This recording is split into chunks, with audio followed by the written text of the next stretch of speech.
मन प्राण इस तरह समर्पित कर दे। एक दिन श्री रामानंदाचार्य जी महाराज अपने शिष्यों की मंडली के साथ विचरण कर रहे थे, तो एक जंगल में रुके, तो वहाँ कुआं था, कुआं से पानी ठाकुर सेवा के लिए लाना था।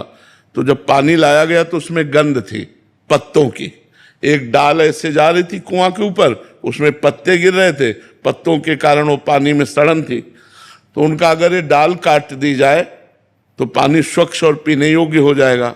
सब शिष्यों से कहा डाल इतनी ही काटो जितनी कुएं के पास है। तो उनका महाराज अगर डाल में चढ़ के गए तो इधर बैठना पड़ेगा और वो डाल के नीचे सीधे कुआं है, और उतनी ही अगर काटी गई तो काटने वाला कुएं में चला जाएगा। बोले हमसे इतना मतलब नहीं। बोले आप आदेश करो तो पेड़ के पास से डाल काट दे। तो उन्होंने कहा नहीं, डाल केवल इतनी ही काटनी जो कुएं के ऊपर है। मतलब मरना है, जो शिष्य काटेगा वो मरेगा, कुएं में सीधे जाएगा कुल्हाड़ सहित।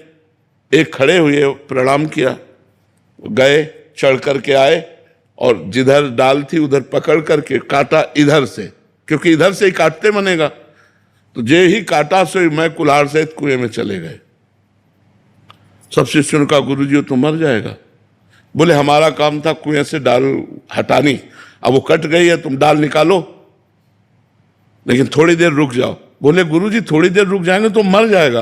बोले नहीं, अब थोड़ी देर रुक जाओ। अब सब शांत बैठे। थोड़ी देर में नमो नमः जय हो की आवाज आने लगी, और देखा भगवान के पार्षद उन शिष्य को ऊपर छोड़ गए। वो गुरुजी के चरणों में प्रणाम किया। बोले कहो क्या हाल चाल है। बोले गुरुजी जे ही कुएं में गिरे ते भगवान राम जी के पार्षद आए और हमें साकेत धाम ले गए और वहां दर्शन कराया सिया राम जी के, और ये प्रसाद दिया है आपको। अब सब शिष्य लालायित हो गए। तो अब उनमें एक ही खड़ा हुआ था प्राण देने वाला। तो कई गुरु की ऐसी आज्ञाएं होती हैं जो हमारी समझ के परे होती है, पर उनमें भगवान का मंगल विधान होता है। पर हम अगर मान लें तो बात है। हमें गुरु में साक्षात भगवान बुद्धि रखनी है, और भगवान बुद्धि से हमारा परम कल्याण हो जाएगा। अगर भगवत बुद्धि रखे तो पार हो गए, पक्का पार हो गए।